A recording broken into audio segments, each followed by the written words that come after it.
민족과 열방을 경배하게 하라. 기도하겠습니다. 하나님, 오늘도 주어진 말씀을 펼칩니다.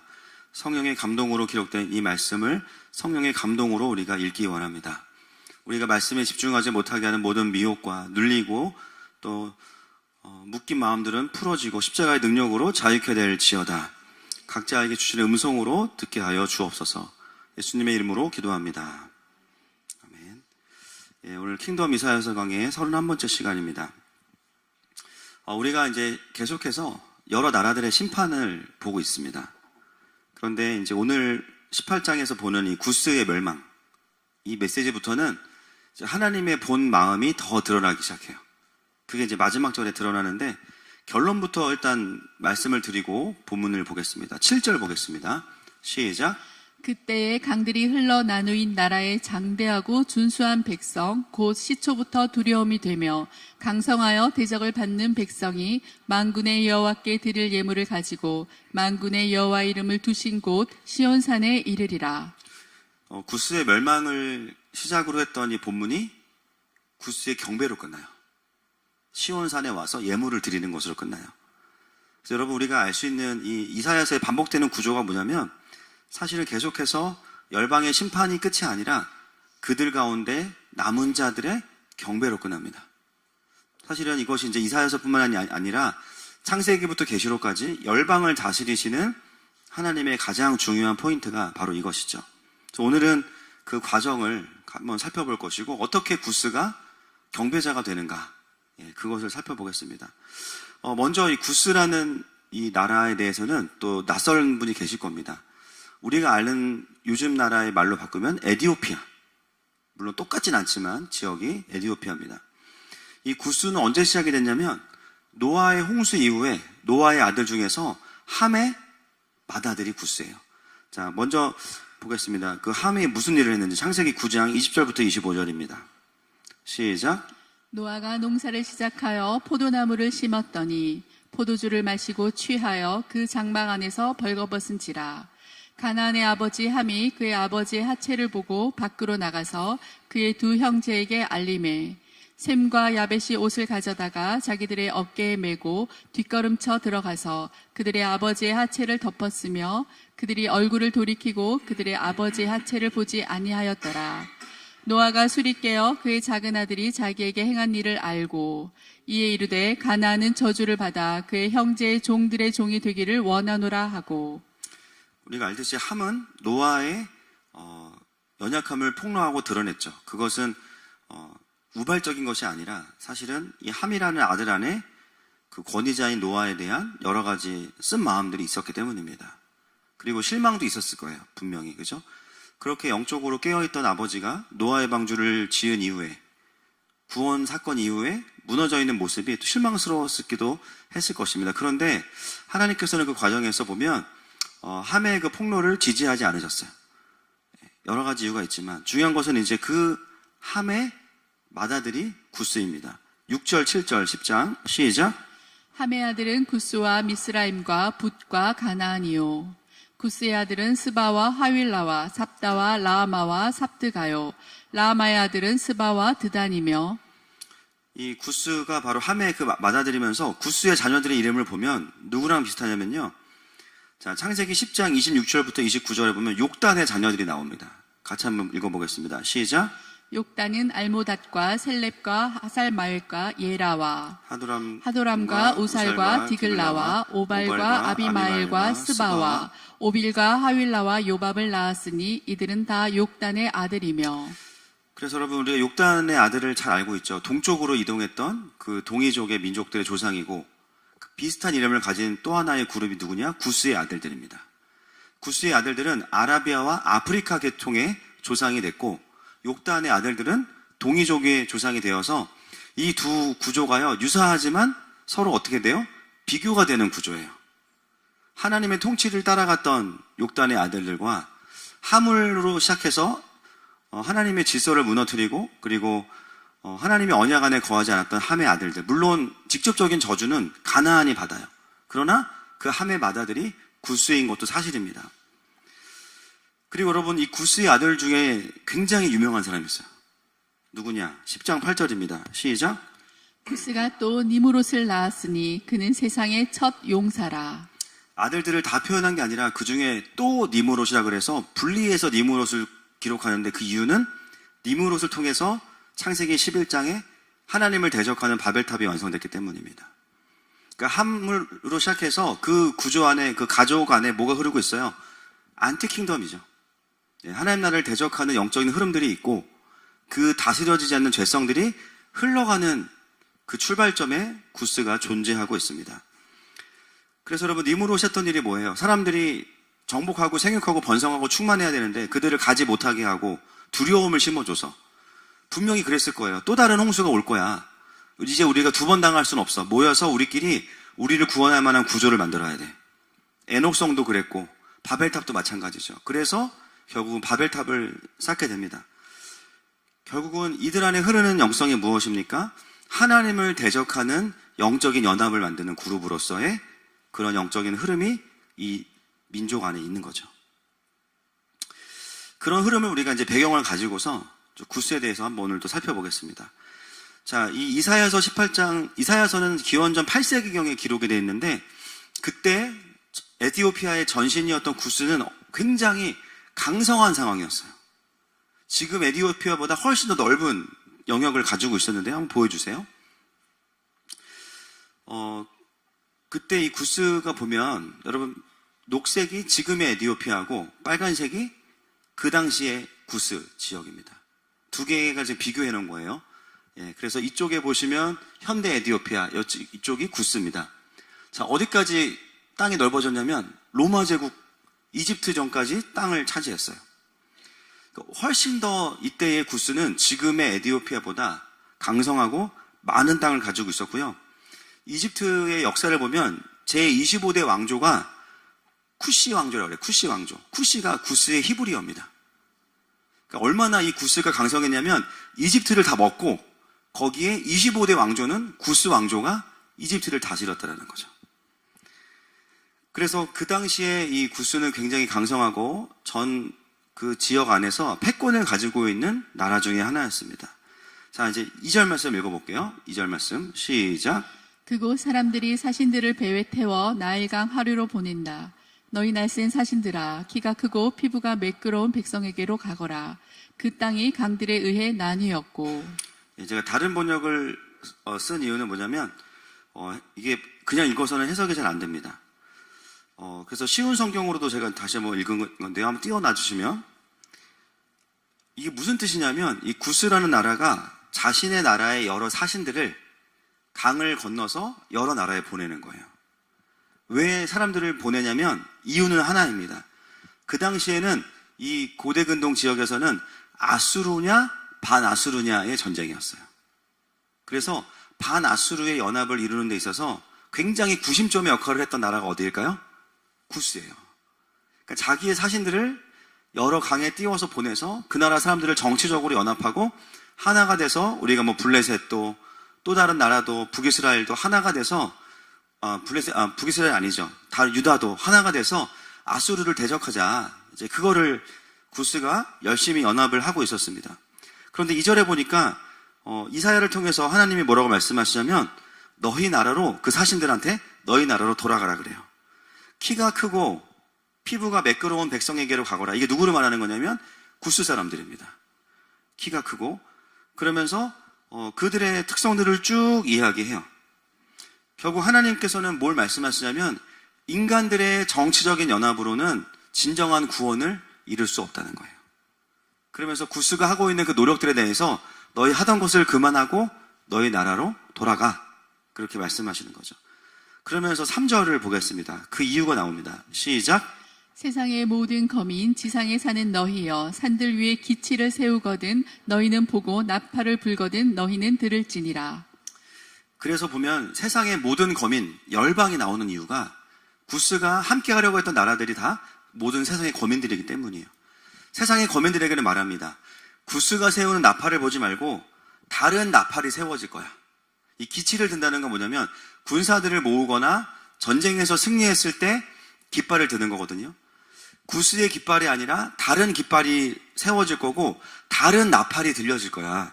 너희는 그때는 들어야 해라고 말합니다. 여러분, 이 깃발은 뭐겠어요? 하나님의 깃발이에요. 할렐루야. 하나님께서 일하시는 그걸 보면 너희들이 거기에는 반응해야 돼라고 말하는 것이죠. 여러분, 사람이 만드는 연합은 진정으로 사람들을 구원할 수가 없습니다. 결국은 어떤 것을 통해서 하나님은 마지막 때에 하나님의 구원을 이루십니까? 하나님의 깃발, 바로 하나님의 복음과 그 킹덤과 플리복음의 깃발 안에 모여서 구원받은 하나님의 백성들, 우리가 그걸 뭐라고 불러요? 두 글자로 교회라고 부릅니다. 진짜 교회의 연합을 통해서 하나님은 세상을 구원하시는데, 교회라는 조직이 중요한 게 아니라 그 교회를 통해서 풀어지는 하나님의 통치, 그 하나님의 명확한 생명의 말씀이 이 세상을 구원하고 이 세상의 진정한 피난처가 된다는 거예요. 그래서 하나님께서 그렇게 일하신다는 이야기가 들려올 때, 그 깃발을 든다는 것은 눈에 보이는 깃발만이 아니라 그 하나님의 살아있는 백성들이 연합하거나 또는 성경 그대로의 말씀이 선포되어지는 것이 들려질 때 너희들은 거기에 모여서 함께 해야 된다라고 말씀하시는 겁니다. 여러분, 우리가 금요일 날 그 시국의 이야기들을 들었습니다. 핍박이 강하고 막 목회자들이 잡혀가요. 지금 그 시국에는 목회자들이 별로 없어요.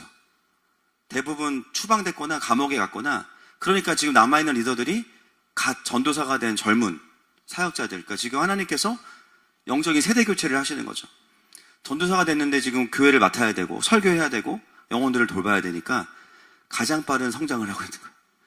여러분, 리더십의 훈련의 마지막 단계가 뭐예요? 리더의 부재입니다. 네, 여러분들 지금 엄청난 성장을 하고 계신 겁니다. 그 시간들을 중국이 보내고 있어요. 여러분, 우리가 알게 된 건 뭡니까? 너무 놀랍게도 그 핍박 속에서 뒤로 물러가지 않고 더 기도하고 더 복음을 선포하니까 어떻게 하나님께서 그 교회를 보호하시는 걸 알게 돼요. 여러분, 마지막 때에 살아있는 교회를 모으는 분도 하나님이시고 흩으시는 분도 하나님이세요. 아무리 어떤 정치적 권력자가 그걸 모으려 하고 흩으려고 한다고 해도 그것이 하나님의 깃발이 아니라면 결국은 흩어질 겁니다. 할렐루야. 그러나 하나님께서 모으시려고 하면 어느 곳에 있든지 모이게 돼요. 여러분, 저희 교회에 보면 열방의 리더들이 오고 있어요. 구미동 산골짜기로. 할렐루야. 그렇죠. 찾기도 어려운데. 심지어 금요일에 오셨던 강사분은 저희가 데리러 가기로 했는데 본인이 네이버 지도 보고 찾아오고 계시더라고. 어떻게 이렇게 감사하게도 열방의 리더들이 와서 여기를 축복하고 함께 열방에서 일하는 일들을 나눌 수 있을까? 제가 요즘에 어떤 마음이 드냐면 세계 선교의 중심부에 있는 것 같은 착각을 하고 있어. 우리가 세계 선교 다 하고 있는 건 엄청난 착각인데 그런 느낌마저 들고 있습니다. 그리고 이번에 우리가 킹덤 아미를 하면서 이제 컨퍼런스 1회를 서천에서 했는데요. 원래는 저희가 교회에서 하려고 그랬어요. 그냥 애들 한 30-40명만 데리고 우리 애들 중심으로 몇 명만 더 받아서 교회에서 지내면서 재밌게 해야지 그랬는데, 하나님께서 이 서천에 있는 교회를 연결시켜 주셨는데, 그 교회에 갔는데 이런 뉴스 호스텔이 있는 걸 알지 못했어요. 근데 완전히 그 도시 전체가 이 교회를 통해서 직원이 몇백 명입니다. 9개의 시설을 만들어서, 저는 사실 서천이라는 곳을 알지 못했어요. 서산? 막 그랬는데 서천이라는 곳이 있어요. 그 도시의 수백 명이 이 교회가 세운 9개의 기관을 통해서 먹고 살고, 그리고 요람에서 무덤까지 150명의 중증 장애인을 24시간 케어하는 센터도 만드셨고, 그러니까 그 교회, 그 지역에서 이 교회 하면 그냥 영적인 압이에요, 그냥. 그래서 원로 목사님 식당에 가잖아요. 모든 밥 먹는 분들 다 인사해요. 조직인가? 그래서 형님 오셨으니 이런 분위기인데 식사했어? 막 그러는데, 야, 어떻게 도시 하나가 이렇게 교회의 건강한 섬김 아래 완전히 그 교회 때문에 너무 행복한 거야. 그래서 야, 이게 참, 우리가 도시 선교 오라 그러면 뭔가 이런 서울, 경기를 생각하지만, 여러분, 시골이라는 개념도 사실은 도시라는 개념과 시골은 반대 개념이 아니고요. 도시라는 개념은 사람들이 모여있는 곳이라는 개념이 더 강해요. 그래서 어떻게 보면 지방들도 그런 도시의 개념을 갖고 도시를 다스리는 개념을 가지면 젊은 사람들이 굳이 올라가지 않겠죠. 일자리 찾아서. 그 지역에 일자리가 있고 성령 충만한 교회가 있으면 지역의 문제를 해결하실 수 있어요. 국회로 보내주십시오. 그래서 이제 이런 구조가 이 서천 안에 만들어져 있는 거예요. 너무 좋았고, 그치만 이제 문제는 뭐냐면 저희가 쓴 유스호스텔 강당이 이미 다른 교회가 신청을 해서 저희가 예배할 장소가 없는 거예요. 숙식은 되는데 그래서 5분 거리에 있는 그 교회 본당을 쓰고 낮에는 또 걸어서 5분 거리에 있는 다른 그 세미나홀을 이용했는데 사실 굉장히 불편한 시간이었습니다. 이게 이동하다가 진이 다 빠져가지고 더운데. 근데 하나님한테도 계속 기도해서 하나님 이거 해야 되냐. 근데 하나님 계속 거기서 하라고 그러시고. 근데 이제 캠프를 마칠 때쯤 그 이유를 알게 됐어요. 이 서천이라는 곳이 어떤 곳이냐면요. 우리나라에 선교사들이 들어오기 전에. 그러니까 저도 우리나라의 선교 역사를 강의할 때 1번으로 말하는 게 구슐라프 선교사거든요. 근데 그 선교사 들어오기 50년 전, 정확히 희년 한 텀, 딱 50년. 날짜까지 똑같아요. 9월 5일. 그 50년 전에 이 서천 앞바다에 영국 상선이 들어와서 뭘 주고 갔냐면 킹 제임스 버전 성경을 주고 통으로 주고 갔어요. 여러분 대한민국은 어떤 나라냐면 사람의 선교사가 들어오기 전에 말씀이 먼저 들어온 나라예요. 놀랍지 않습니까? 그 영국 상선은 한국을 올 계획이 없었고요. 중국에 가서 무역을 이제 오픈하려고 했는데 그게 실패했어요. 만약에 그 실패할 걸 알았으면 안 왔겠죠. 영국에서 여기까지. 그리고 한국을 또 올 생각도 없었는데 돌아가는 길에 한국의 그 앞바다의 풍경이 너무나 아름다워가지고요. 이 영국 군인들이 그 마을 구경이나 하러 가자라는 마음을 받아서 왔는데 결국은 마을에 들어가지도 못해요. 허락이 안 떨어져서. 그러니까 그 모든 그들 안에 있는 소망함은 다 하나님이 주신 것 같아요. 근데 그건 다 이루지 못했지만 이들이 가면 선물로 주고 간 게 뭐냐면 킹제임스 사진 한번 띄워주세요. 이겁니다. 이게 원본이에요. 킹제임스 버전. 우리나라 돈으로 얼마쯤 할 것 같으세요? 지금 살면 저게. 물론 우리는 뭐 있는 것도 아니겠지만 이게 3억 정도래요 지금. 그러니까 우리가 느끼기엔 300억 돼야 되는데 좀 약간 아쉽죠. 이거를 커다란 성경책을 조대복이라는 첨사에게 주고 갔어요. 조대복. 네, 그리고 그 장군 이름은 맥심이 아니라 맥스웰. 네, 다녀오신 분들은 알 거예요. 이름이 커피 맥스웰. 그래서 놀랍게도 이 서천이라는 곳은 어떤 곳이냐면 우리나라의 최초로 하나님의 말씀이 통으로 들어온 곳. 그래서 이 교회가 무슨 일을 했냐면 이 서천 성일교회가 이거를 기념하는 성경 전래지를 나라의 돈을 받아서 기념관을 만들어 놓은 거예요. 이 교회가 엄청난 교회더라고요, 진짜. 근데 이거를 저도 이번에 알았어요. 알았다면 손 들어보세요. 들지 마. 없잖아, 지금. 없어요. 그러니까 여러분, 여기서 제가 느낀 건, 왜 이 땅에서 해야 되는가? 우리나라의 최초로 사람에 의해서 해석되지 않은, 그냥 있는 그들의 말씀이 들어온 그 땅에서 하나님은 4개국, 한중일, 미국, 한중일 4개국 연합으로 캠프를 하게 하셨고, 열방의 청소년들과 또 우리 성도들과 또 많은 리더들이 전국 각지에서 모여서 캠프를 하게 하신 거죠. 이번에 캠프하면서 좋았던 점은 뭐냐면 1회이기 때문에 조장부터 심지어 행정직원 모두 다가 기본적으로 킹덤이 열려있고 할렐루야. 그리고 속사람과 칼스쿨을 하지 않으면 이번에는 아무도 스텝을 섬기지 못했거든요. 너무 감사한 건 뭐냐면 어떤 메시지가 풀어져도요 우리 안에 긴장이 하나도 없어요. 보통 디나미스 사역도 우리가 캠프를 이제 다른 교회 섬기러 가면, 다른 캠프 섬기러 가면 눈치 보면서 시작해요. 처음에는 그게 뭔지 모르니까 아무도 신청을 안 해요. 항상 어떤 식이냐. 둘째 날 한두 명이 뭐지 하고 들어왔다가 은혜 받고 사람들한테 이제 이야기하기 시작하면은 둘째 날 오후부터 미어 터지기 시작해. 그래서 마지막까지 하고 이 구조인데 이번에 뭐냐면 시작하자마자 자, 디나미스 시작합니다. 바로 40명 신청. 각 조장들이 다 알고 있으니까 바로바로 애들을 신청시키는. 그리고 모든 강사들과 열방의 선교사들이 다 모여요. 킹덤 메시지. 아이들이 제가 대형 캠프 강사로 가지 않는 이유가 뭐냐면 한두 번 가봤는데 아침에 온 강사가 한 얘기를 오후에 온 강사가 부정해요. 그럼 오후에 온 메시지를 저녁에 온 강사가 부정해. 나라에 대한 메시지도 완전 다 반대야, 서로. 애들이 거기서 막 어떻게 하라는 건지 알지를 못해. 공부해라, 공부하지 말라 그랬다가 막 목사 되라, 목사 되지 말라 그랬다가 막 난리가 나요. 근데 이번 킹덤이 하면서 가장 좋았던 것은 뭐냐, 아이들이 일관된 메시지, 또 성경 그대로의 풀리복음, 할렐루야. 그리고 영을 볼 수 있는 리더들이 딱 조장이 되니까 서천에서 온 아이들이 20명이 넘었는데 이 아이들이 너무나 은혜를 받아서 고등학생 남자애들이 은혜 받기 쉽지 않거든요. 맨 앞에서 막 임재가 부어지는데 애들이 막 주체를 못 하는 거예요. 계속 울고 그러면서 뭐라 했더라, 내년에 우리 성일교회 뉴스는 10배가 될 거라고 막 선포했어, 본인들이. 예배팀 세우겠다 그러고 막. 그리고 너무나 감사한 것은 저희가 또 오전에 우리 김철구 의원님께서 나라에 대한 메시지를 풀어주셨는데, 그때 성일교회 애들 다 깨어났어요. 얘기 들어보니까. 듣도 보도 못한 얘기, 알지도. 그리고 제가 마지막 날도 나라에 대한 얘기 했는데 결국 우리나라의 부르심이 뭔지 애들이 깨어난 거죠. 들어본 적이 없는 거예요, 이거에 대해서. 왜냐, 우리나라를 이야기하려면 반드시 하나님 나라를 이야기해야 돼요. 맞습니까? 대한민국은 하나님 나라와 무관하게 태어난 나라가 아니기 때문에 하나님의 부흥의 관점에서, 마지막 때를 향한 하나님의 그 열방을 향한 그 애끓는 마음 가운데에서 1948년에 이스라엘과 함께 건국된 나라가 대한민국이에요.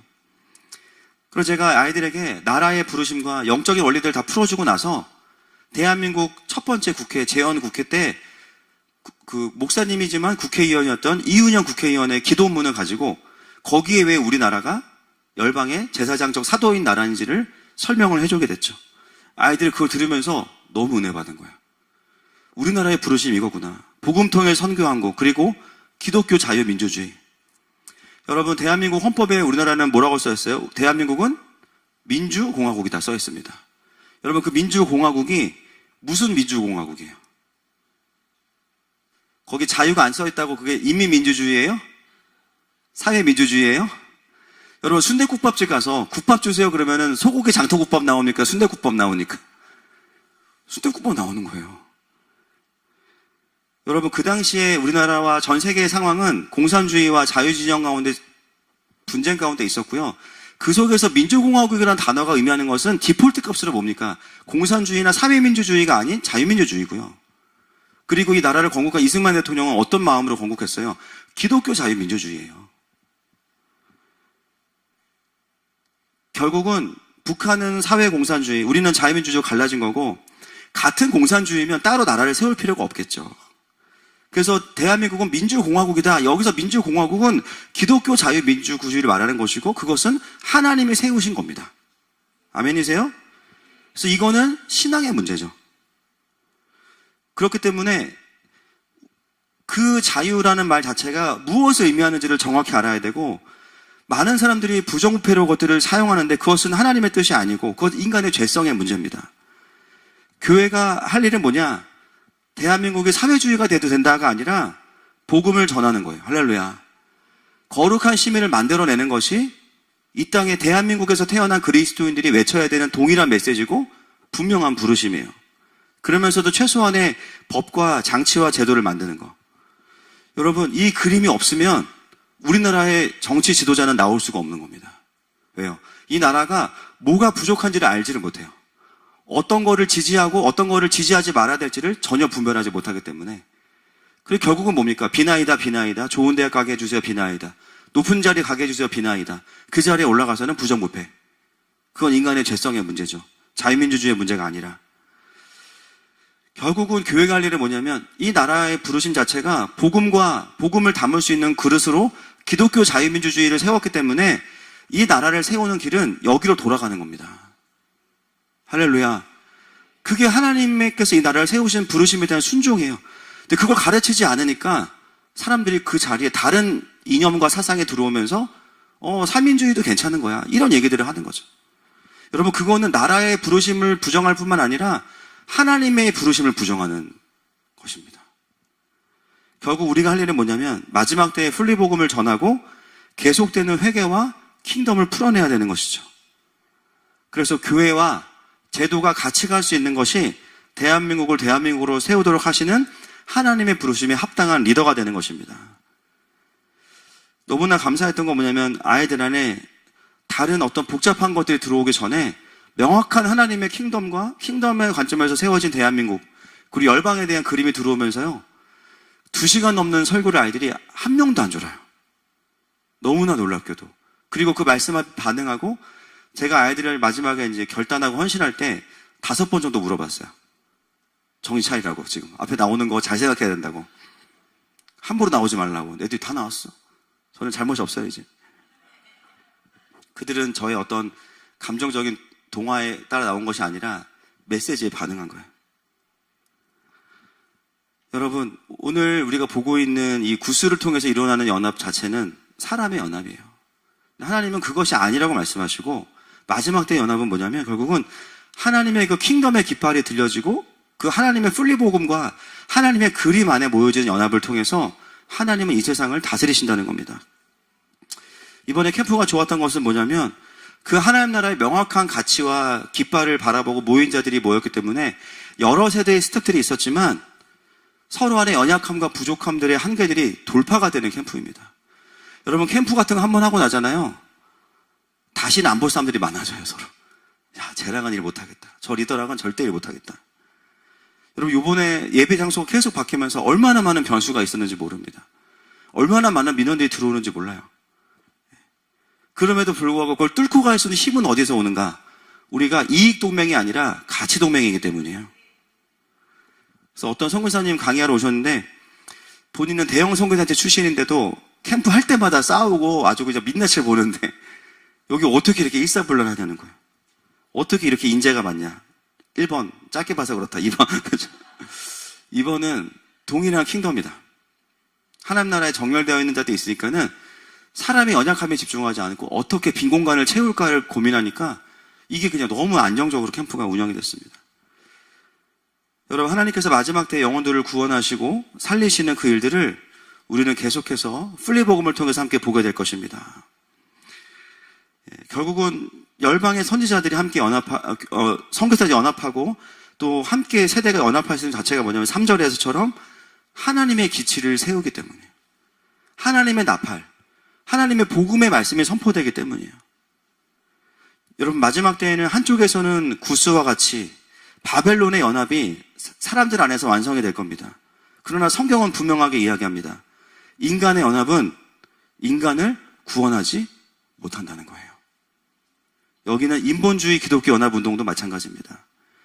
여러분, 요즘에 한국교회도 연합을 강조해요. 그러나 우리가 돌아봐야 돼요. 그 연합들이 다 틀린 건 아니지만 그 안에 명확한 복음이 있는지를 확인해 봐야 됩니다. 그러므로 우리가 할 일은 뭐예요? 마지막 때에 나라를 살리기 위해서도 열방을 깨우기 위해서도 우리가 해야 될 일은 하나밖에 없어요. 킹덤의 복음을 전하는 것입니다. 할렐루야. 자, 4절 말씀 읽겠습니다. 시작. 여호와께서 내게 이르시되 내가 나의 처소에서 조용히 감찰함이 쬐이는 일강 같고 가을 더위의 운무 같도다. 자, 4절 말씀을 보면 이제 구스의 연합은 돌아가라고 하시면서 하나님은 어떤 분이시냐? 내가 나의 처소에서 조용히 감찰함이다 이렇게 됐어요. 감찰은 뭐냐면 그냥 보는 게 아니고 조사하다, 꼼꼼히 살펴보다. 군대에 있을 때 제가 이제 대령님을 모시는 비서병이었는데 감찰이 나와요. 그러면 컴퓨터에 불필요한 파일이 있는지를 확인해요. 와서 다 확인해. 그럼 저희 선임 중에 컴퓨터 천재가 있어가지고 이제 20년 넘었으니까 훨씬 지났어요. 다 날려 하드를. 그러면 아니 무슨 군대 컴퓨터에 파일이 하나밖에 없어요. 이런 게 감찰이에요. 감찰에 잘못 걸리면은 이제 깜빵 가는 거죠. 이 감찰하다가 뭐냐? 하나님께서 이 세상을 그냥 보시는 게 아니라 샅샅이 살펴보신다는 거예요. 근데 그걸 뭐에 두 가지의 그림으로 비유했는데 쪼여지는 일광 같고 햇빛이 쪼여진다라고 말하죠. 여러분, 빛이 내려지고 쪼여질 때는 햇빛은 소리가 나지 않아요. 우리가 햇살을 느낄 수는 있죠. 근데 그게 막 시끄럽거나 막 인식이 되진 않아요. 여러분, 빛은 그냥 우리에게 비춰지지만 모든 것을 드러냅니다. 구스와 인간들이 만드는 연합을 드러내요. 하나님을 경외하지 않는 자들의 삶을 다 드러내요. 빛이. 모든 것을 비추어 보고 계세요. 여러분이 햇빛이라는 것은 하나님께서 믿는 자와 믿지 않는 자 모두에게 주시는 일반적인 차원의 은총이에요. 여러분, 교회를 다니는 사람만 햇빛을 받고 교회 안 다니는 사람들은 막 못 받으면 다 비타민 D 부족해가지고 막 야맹증 걸리겠죠. 근데 하나님 어떻게 해요? 예배를 잘 드렸건 잘 드리지 않았건 죄를 짓건 죄를 짓지 않건 모든 사람에게 기본적으로 햇빛을 내려주십니다. 할렐루야. 그게 일반 은총의 빛의 의미라면 더 깊이 들어가는 빛의 의미가 있어요. 하나님 나라의 관점에서 빛, 특별 계시의 관점에서 빛은 뭡니까?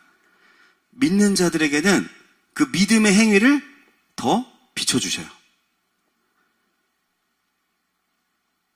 요한복음 8장 12절 말씀 보겠습니다. 시작. 예수께서 또 말씀하여 이르시되 나는 세상의 빛이니 나를 따르는 자는 어둠에 다니지 아니하고 생명의 빛을 얻으리라.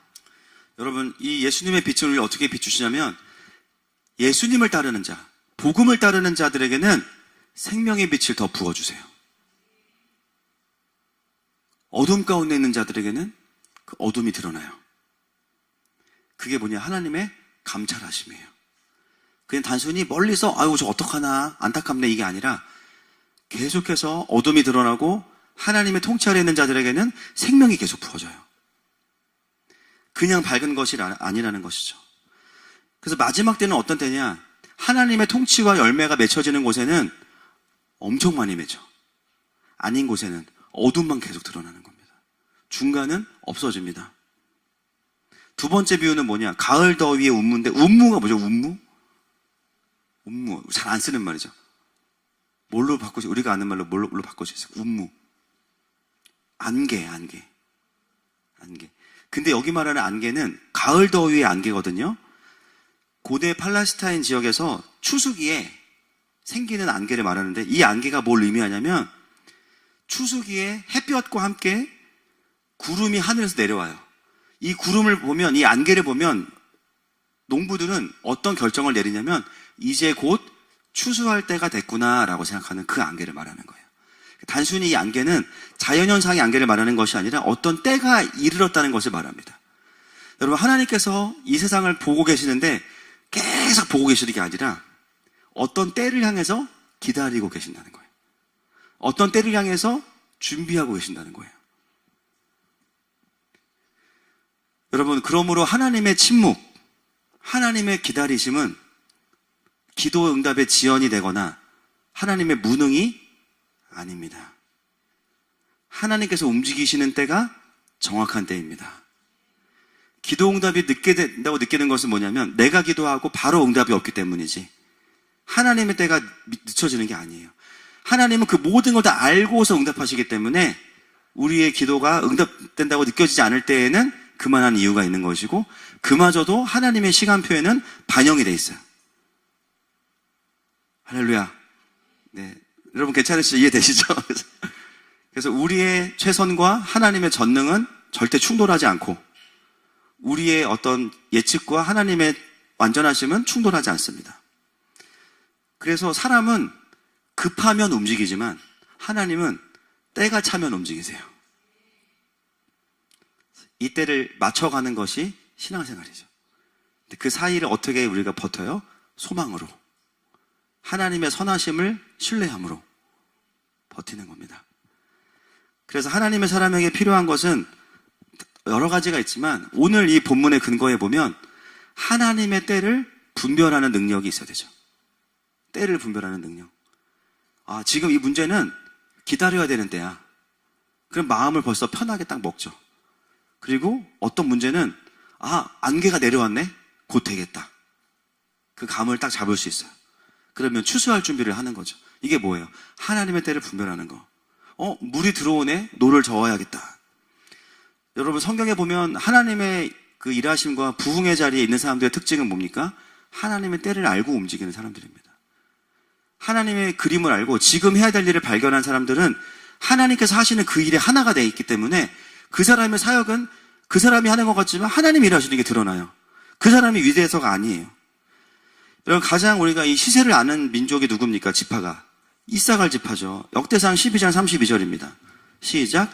이사갈 자손 중에서 시세를 알고 이스라엘이 마땅히 행할 것을 아는 우두머리가 200명이니 그들은 그 모든 형제를 통솔하는 자이며. 여러분, 우리가 시세를 분별하는 지파, 이사갈 지파. 근데 이 이사갈 지파가 시세를 분별해서 뭘 했는지도 알아야 돼요. 여러분, 이 말씀에 보면 역대상 12장에 보면요 23절 말씀 한번 띄워주세요. 시작. 싸움을 준비한 군대 지휘관들이 헤브론에 이르러 다윗에게로 나와서 여호와의 말씀대로 사울의 나라를 그에게 돌리고자 하였으니 그 수요가 이러하였더라. 시세를 알고 이사갈 지파가 했던 게 뭐냐? 모든 지파에 들어가서 어떤 메시지를 전했는데 그 메시지가 뭔지는 안 나와요. 근데 그 열매는 나와요. 이때가 어떤 때냐? 사울 왕에서 다윗 왕으로 넘어가는 전환기예요. 이때 이사갈 지파가 모든 지파에 들어가서 뭐 했을까요? 이걸 가르쳤겠죠. 이제 사울의 때가 끝났고 뉴 시즌이야. 다윗에게로 정렬돼야 돼. 아직 사울에게 권능과 권력이 다 있어요. 그런데 그 12지파의 마음을 돌이켜서 그 중에서 다윗에게로 수많은 자들이 오게 만들었던 그 역할의 메신저를 누가 했을까요? 그게 이사갈 지파입니다. 이사갈 지파는 모든 킹덤의 그림을 다 알진 않았겠지만 지금 하나님께서 하고 계신 일에 대해서는 명확히 알았고, 우리가 이것을 위해서 그동안 토라를 공부했어. 이것을 위해서 우리가 그동안 준비된 지파야 라고 알았기 때문에 모든 지파의 리더들에게 가서 설명했어요. 왜 하나님께서 다윗을 이제 쓰시기 원하시고, 여러분 그동안 다윗은 도망다니는 시간을 보냈거든요. 기름을 붓자마자 바로 왕이 된 게 아니고 꽤 오랜 시간 동안을 도망다녔어요. 그런데 그때는 기다림의 시간이었고, 이제는 뭐예요? 안개가 내려온 거예요. 그걸 먼저 깨달은 지파가 이사갈 지파. 그걸 알려줬더니 이스라엘이 다윗에게로 정렬되는데 사람에게로 정렬된 것이 아니라 하나님의 일하심과 킹덤의 깃발 아래로 다시 모여들게 된 것입니다. 여러분, 그래서 하나님 나라의 리더는 어떤 사람이냐면 정보가 많은 사람이 아니라 하나님의 움직임을 읽는 사람들이 하나님 나라의 리더가 될 수가 있는 거죠. 그래서 시세를 아는 사람들이 하나님의 뜻을 따라 일을 할 때 거기에 당연히 열매가 맺혀요. 그 사람의 능력 때문이 아니라. 여러분 에스더 아시죠? 에스더 4장 14절 시작.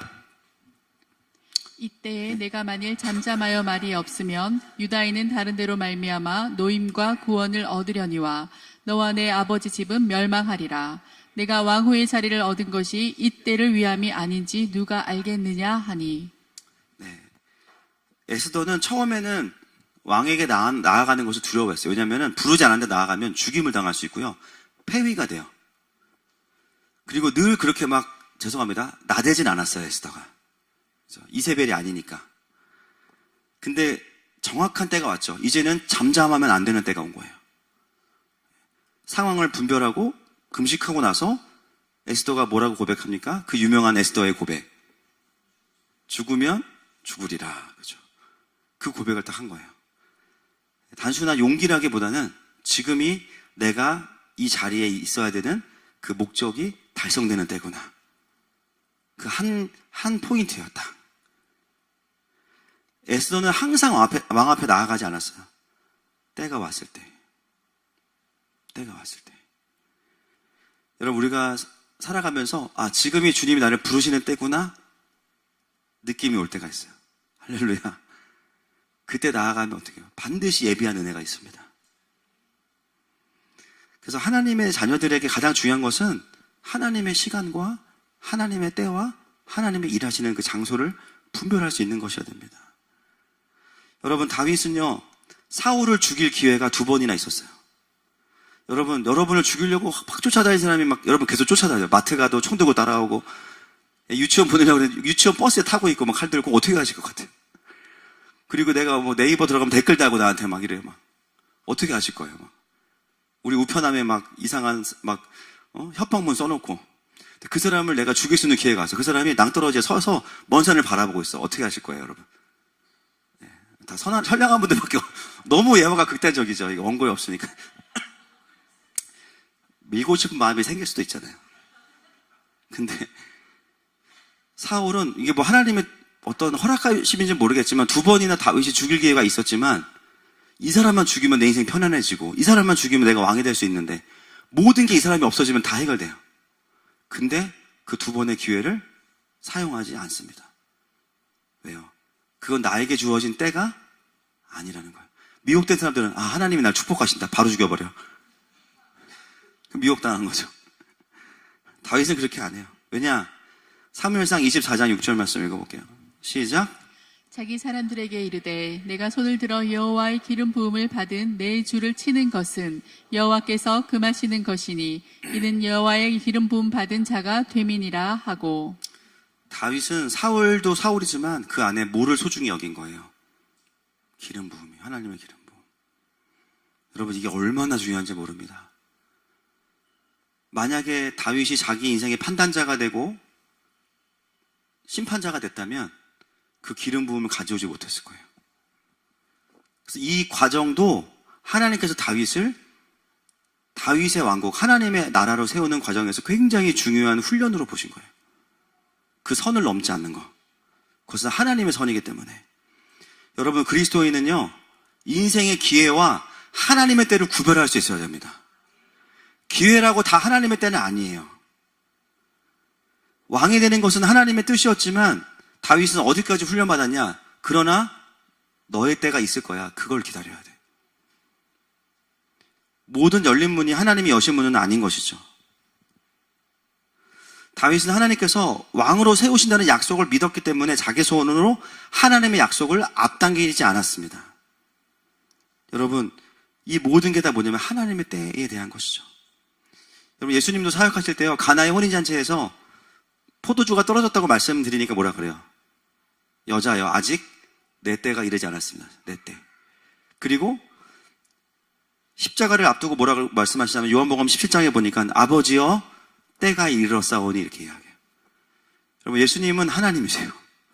근데 그 하나님이신 예수님께서 아버지의 때를 따라서 사역하세요. 절기를 따라서, 하나님의 순서를 따라서 사역하세요. 전능하시지만 그 전능함의 능력을 다 사용하시지 않으세요. 하나님의 때와 하나님의 뜻에 맞춰서 정확하게 사용하십니다. 때로는 겟세마네에서 붙잡히시기 위해서 자기의 능력을 사용하지 않을 수도 있죠. 여러분, 그래서 하나님의 사람에게 필요한 것은 뭐냐면 이걸 내가 할 수 있냐가 아니라 지금 하나님께서 이걸 하라고 하시느냐예요. 이게 답니다, 우리에게는. 때로는 지금 하나님께서 하라고 하시지만 할 수 없는 것처럼 보이는 일들이 상대적으로 8알입니다, 제가 보니까. 주님, 지금은 때가 아닌 것 같은데. 근데 하라고 하셔. 그리고 가끔은 하라고 하시는데 가능할 때도 있어요. 때로는 너무 가능한데 지금은 아니야 라고 하실 때도 있어요. 중요한 것은 뭐예요? 늘 신선하게 하나님 앞에 깨어있는 사람들은 그걸 보고 들을 수 있는 거죠. 사도행전 16장에 보면 사도 바울이 아시아로 가려고 했지만 성령께서 막으셨어요. 여기서 아시아는 어디입니까? 지금 우리 아시아가 아니고 이즈미르, 터키의, 그죠? 터키 쪽이죠. 서부 지역. 왜 바울은 터키 서부 지역으로 가려고 했냐면 거기에 굉장히 중요한 선교적인 요충지인 에베소가 있었기 때문이에요. 사도 바울은 굉장히 전략적인 사람이거든요. 이번 여행에서는 저기 에베소로 가서 이 중동과 그 다음에 유럽과 아시아 이쪽에 교두보를 만들어야지라는 마음으로 딱 거기를 잡았는데 성령님께서 아니라고 하신 거예요. 그리고 어디요? 유럽, 빌립보로 인도하셔서 빌립보 교회가 생기게 되죠. 나중에 보면 바울이 그 다음에 에베소를 갑니다. 가서 2년 반 동안 사역하면서 거기를 선교 전략지로 만들어내요. 그러니까 사도 바울이 갖췄던 계획은 틀렸거나 잘못된 게 아니에요. 다만 하나님의 순서와 때가 아니었을 뿐입니다. 결국 우리의 관심사는 어디여야 되냐? 하나님의 순서와 하나님의 때에 지금 합당하냐는 거예요. 여러분이 리더십의 자리로 가면 갈수록 거기에 더 몰두해야 됩니다. 우리 가정에 지금 하나님의 때가 뭐지? 우리 자녀를 향한 하나님의 지금 때가 뭐지? 우리 교회를 향한 하나님의 때가 뭐지? 지금 어떤 타이밍이지? 많은 크리스찬 부모들이 아이들 학원 보낼 타이밍은 너무 잘 알아. 지금쯤은 영어 시작해야 돼. 지금쯤은 너무 잘 알아. 근데 하나님의 때는 없어. 신앙교육은 안 해. 그렇게 과외를 좋아하면 성경 과외도 해야 되잖아요. 안 해. 그리고 어떻게 아이들이 지식은 많아지고 능력은 생길지 모르지만 하나님의 때를 모르는 사람이 돼버리니까 어떻게 됩니까? 교회는 다니지만 하나님의 일하신 거는 동떨어진 삶을 살게 되고 자기의 삶에서는 이기적인 것이 되고 이게 너무 안타까운 거죠. 여러분, 제가 전에도 얘기했지만 제가 올해 저는 굉장히 이제 계획적인 사람은 아니잖아요. 늘 이제 주장은 하지만 제2호소인인데 제가 올해 처음으로 선교지 2곳을 미리 작년부터 정했어요. 다 기도하면서 지도를 펴놓고 다 중앙아시아 그리고 왕의 대로의 끝지점 이집트. 오케이, 이번 접수한다. 그리고 작년다고도 얘기하고 다 준비했어. 놀라운 일이 벌어졌습니다. 이건 우연일 수가 없어요. 와, 둘 다 까였어. 심지어 미리 티켓팅도 믿음으로 다 했는데 막 기도 안 했냐? 했어요. 저 기도 저 교회 다녀요, 저도. 근데 그 확신해가지고 딱 두 군데를 딱 찍었는데, 와, 주님이 다 아니래. 진짜 불가항력적으로 갈 수 없게 딱 만드셨잖아요. 그리고 주신 마음이, 그때 오히려 그게 딱 결정되고 나서 하나님의 음성이 더 선명하게 들리는 거죠. 지금은 거기 갈 때가 아니고, 아시아의 군대를 만들고, 킹덤 처치들을 세워라. 너무나 선명하게 말씀하시고, 그 날을 기점으로 갑자기 교회들이 막 생기기 시작한 거예요. 제가 한 것도 아니에요, 그냥. 그리고 생각지도 않은 이 시국에도 공동체가 세워지게 되고, 그리고 이 시국의 리더들을 통해서 알게 된 것은 뭐냐? 이집트에 월십 센터가 있다는 거예요. 본인들이 운영하는. 야, 거기로 가야겠구나. 뭡니까? 여러분, 제 선택이 틀린 건 아닙니다. 그러나 하나님의 때는 아니었어요. 하나님의 때와 하나님의 타이밍은 아니었어요. 지금 만약에 다시 이집트와 중앙아시아를 간다 그러면 엄청난 군대가 갈 수 있는 준비가 된 거예요. 이미 그 땅에 우리 아군들이 있어. 중동도 다 열렸어요, 이제 중동도. 이러니까 제가 자꾸 착각을 한다니까. 세계선교의 중심부에 있다고. 이제는 가서 공동체가 있으니까 가서 킹덤과 아시아의 부흥과 마지막 때의 그림을 성경적으로 풀기만 하면 되고요. 가서 우리 다음 세대 아이들랑 같이 가서 놀면서 예배드리면 돼요. 이번에 킹덤 아미 캠프에 정말 구하를 우리 다음 세대 아이들이 했습니다. 초등학생 애들이 막 아멘 하고 막 대답을 잘하니까 중학생 애들이 막 다 깨어나는 거야. 막 우리는 오징어인가? 그러면서 막 다른 교회들이 막 충격과 공포 그 자체 막 얘네들은 뭐지? 막 찬양하는 데 앞에 나오고 그러니까 막 다 같이 그냥 군중심으로 다 같이 나와 막 그러다가 은혜 받고 막 진짜 이게 짜고 치는 고스톱이 할렐루야. 그래서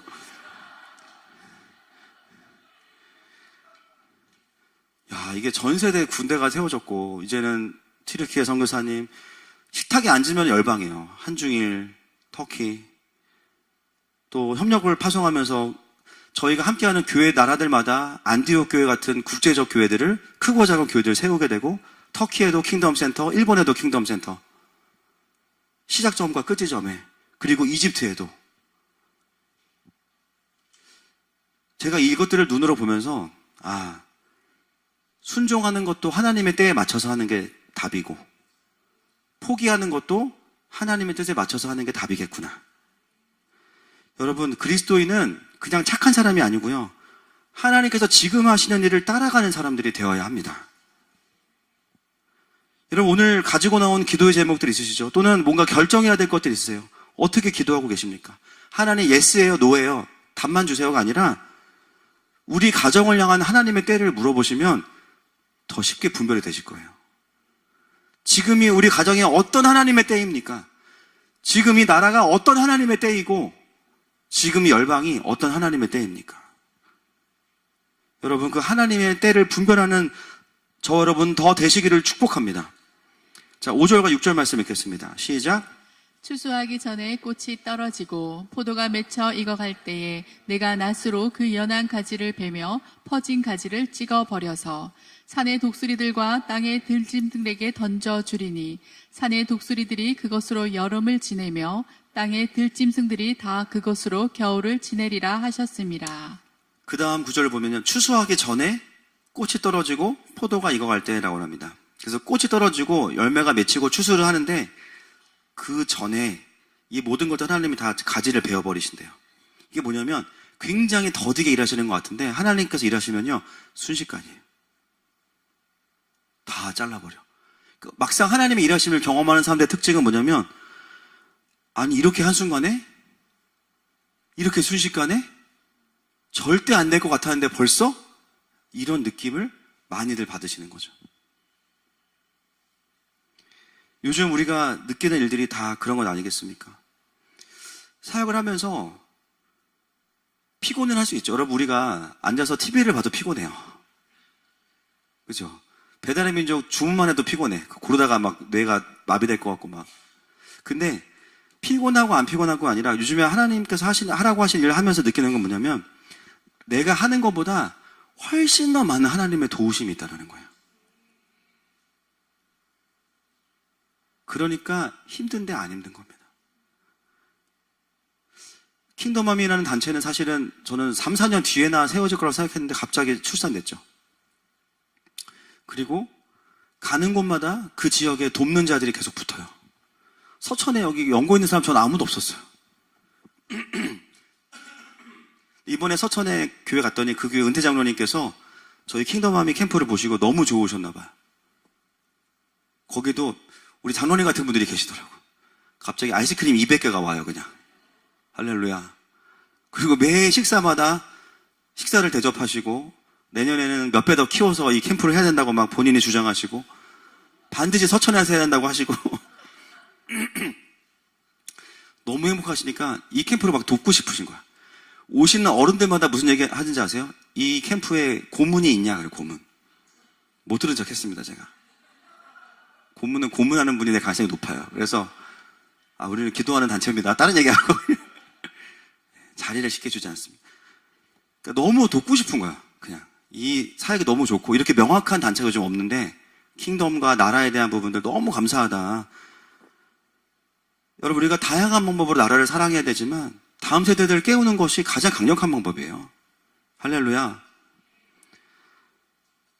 결국은 뭡니까? 이 하나님의 흐름을 따라가면서 우리가 느끼는 것은 뭐냐면 하나님께서 이 사역을 축복하시고 이 메시지를 기뻐하시고 이걸 끌고 가시는 게 너무 느껴져요.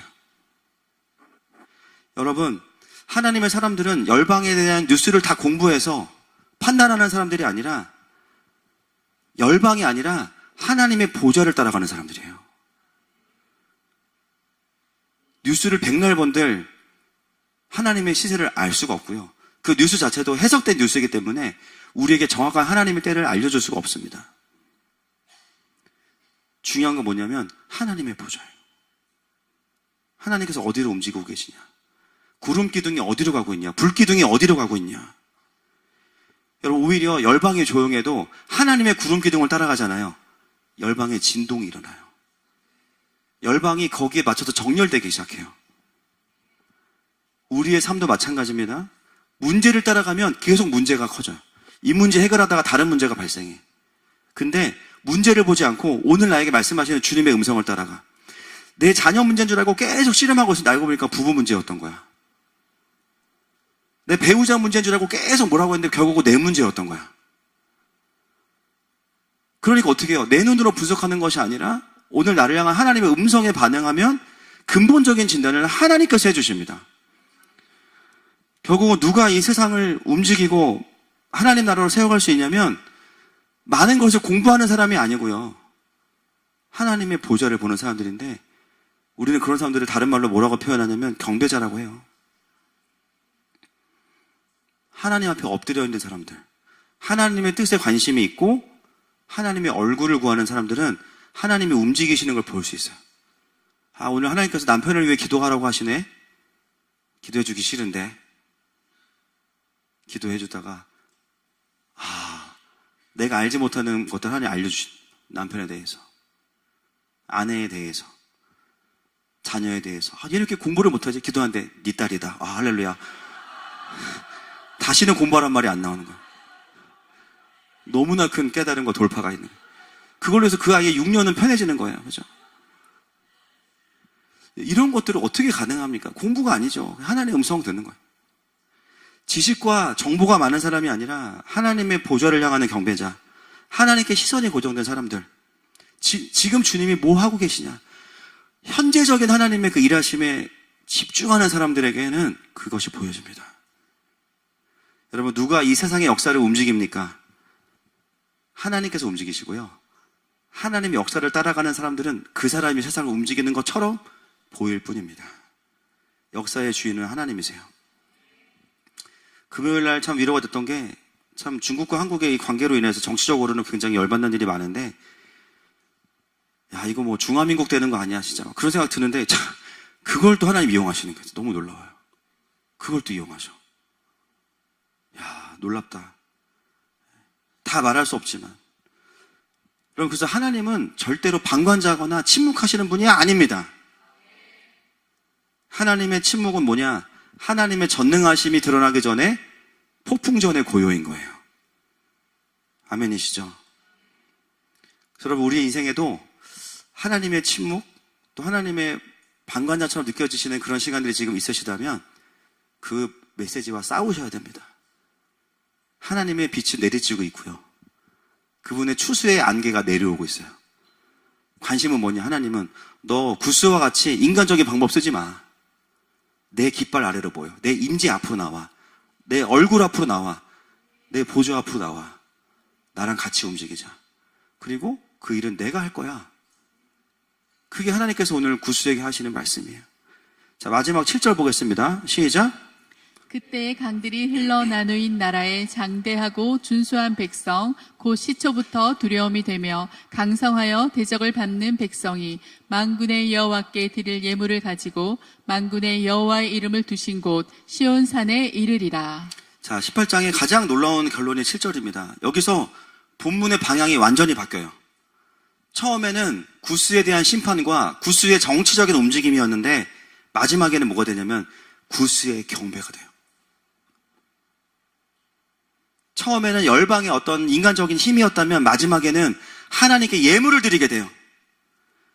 여러분, 이것이 바로 하나님 나라의 역사입니다. 여러분, 하나님은 열방을 심판하세요. 그러나 심판하는 것 자체가 목적이 아니에요. 열방이 하나님께 돌아오기를 원하세요. 여러분, 이 7절 말씀이 이사야서 전체를 관통하는 하나님의 주제이고 마음입니다. 이사야 2장 3절에도 동일한 메시지가 나옵니다. 같이 읽어볼게요. 시작. 많은 백성이 가며 이르기를 오라 우리가 여호와의 산에 오르며 야곱의 하나님의 전에 이르자. 그가 그의 길을 우리에게 가르치실 것이라. 우리가 그 길로 행하리라 하리니. 이는 율법이 시온에서부터 나올 것이요 여호와의 말씀이 예루살렘에서부터 나올 것임이니라. 아멘.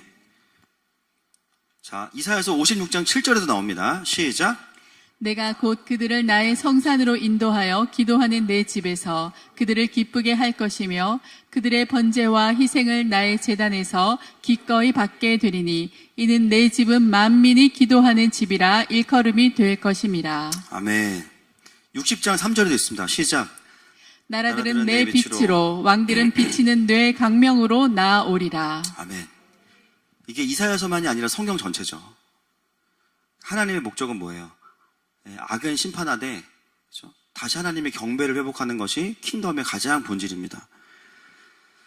그래서 구스의 심판에서 나오는 메시지가 뭐냐면 결국 그 열방이 경배자가 될 거야 라고 말씀하세요. 그래서 킹덤은 또 다른 말은 뭐냐? 열방의 경배 회복 프로젝트입니다.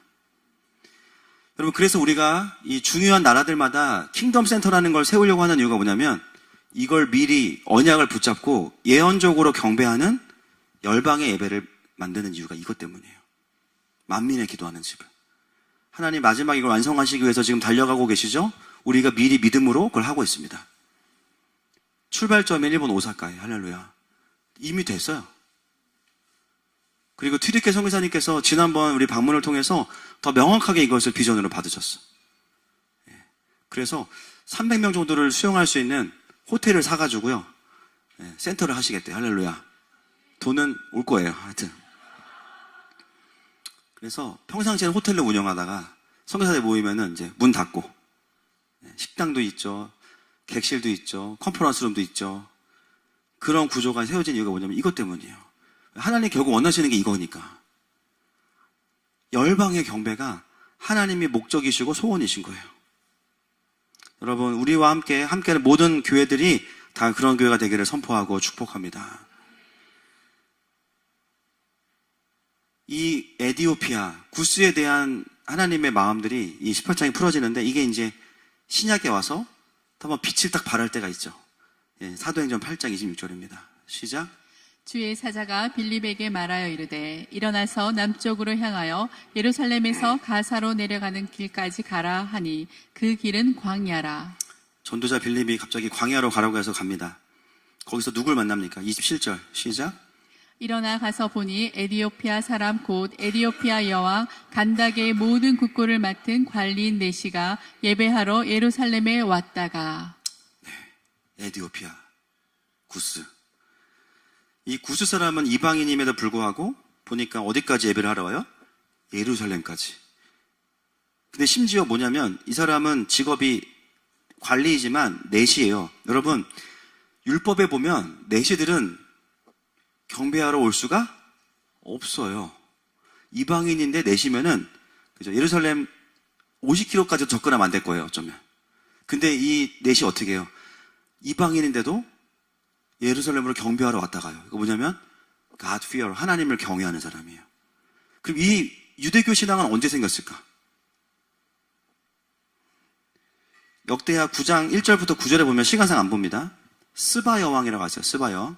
솔로몬에게 와서 솔로몬이 만든 성전을 보고 예물을 드리고 하나님을 경배해요. 에디오피아 역사에 보면 이 스바 여왕을 뭐라고 부르냐면 마케다라고 부릅니다. 그러면서 자신 에디오피아의 왕조의 정통성을 거기에 둡니다. 뭐 실제 혈통이 그런지 아닌지는 모르겠지만 에디오피아가 가지고 있는 그 역사관에는 뭐가 있냐면 우리는 솔로몬과 연결된 나라야. 여호와 경외 사상이 에디오피아에 흐르고 있어요. 이미 그때부터. 그러니까 이 간다게는 뭐냐면 그 사상이 흐르면서 디아스포라 유대인들을 통해서 받은 성경이 있었는데 그게 뭐였어요? 8장 27절 28절 보겠습니다. 빌립이 딱 가서 만났어요. 간다게. 그 차에 올라탔어요. 보니 시작. 일어나 가서 보니 에디오피아 사람 곧 에디오피아 여왕 간다게의 모든 국고를 맡은 관리인 네시가 예배하러 예루살렘에 왔다가 돌아가는데 수레를 타고 선지자 이사야의 글을 읽더라. 이사야입니다. 그리고 여러분 이사야의 어떤 말씀이냐면 이사야 56장 4절부터 7절 보겠습니다. 시작. 여호와께서 이와 같이 말씀하시기를 나의 안식일을 지키며 내가 기뻐하는 일을 선택하며 나의 언약을 굳게 잡는 고자들에게는 내가 내 집에서 내 성 안에서 아들이나 딸보다 나은 기념물과 이름을 그들에게 주며 영원한 이름을 주어 끊어지지 아니하게 할 것이며 또 여호와와 연합하여 그를 섬기며 여호와의 이름을 사랑하며 그의 종이 되며 안식일을 지켜 더럽히지 아니하며 나의 언약을 굳게 지키는 이방인마다 내가 곧 그들을 나의 성산으로 인도하여 기도하는 내 집에서 그들을 기쁘게 할 것이며 그들의 번제와 희생을 나의 제단에서 기꺼이 받게 되리니 이는 내 집은 만민이 기도하는 집이라 일컬음이 될 것임이라. 아멘. 이 말씀에 대한 이해가 있었던 거예요. 이미 이 간다게, 구스 사람 간다게는 디아스포라 공동체를 통해서 이사야를 받았고 이 말씀들이 풀어지면서 본인도 예배하러 온 겁니다. 근데 그에게 하나님 누굴 보내셨어요? 빌립이에요. 빌립이 가서 어떤 복음을 전했을까요? 여러분 이사야서는 구약의 계시록입니다. 초림의 예수님만을 말하는 게 아니라 전체를 말하는 거죠. 결국은 풀리 복음을 전하고 영적인 상태는 유대인과 똑같은 상태였을 거예요. 내시는. 그 순간 눈이 열린 겁니다. 그리고 세례를 받고 거듭나서 다시 에디오피아로 돌아가게 돼요. 이미 간다게는 뭐냐면 남은 자 이긴 자로서 에디오피아의 영광을 가지고 예루살렘에 와서 하나님을 경배하는 삶을 예언적으로 살고 있는 리더였어요. 그에게 풀리복음이 풀어지는 거예요.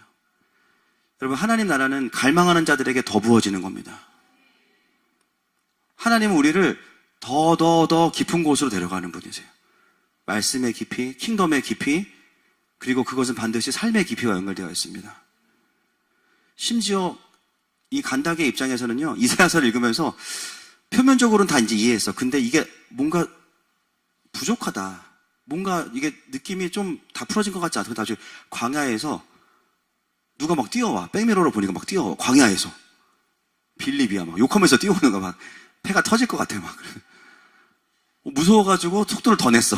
근데 되게, 태워야겠다. 태웠더니 누구예요 그 사람이? 그 이사야서를 풀어줄 사람인 거예요. 저는 이 에디오피아를 향한 하나님의 놀라운 계획이 여기 있다고 보여집니다. 결국 마지막 때에 우리가 해야 되는 이 나라의 영광을 회복하는 사역은 뭐냐면 그 나라의 리더들에게 그 나라의 부르심과 풀리복음을 풀어주면 그 나라는 깨어나는 겁니다.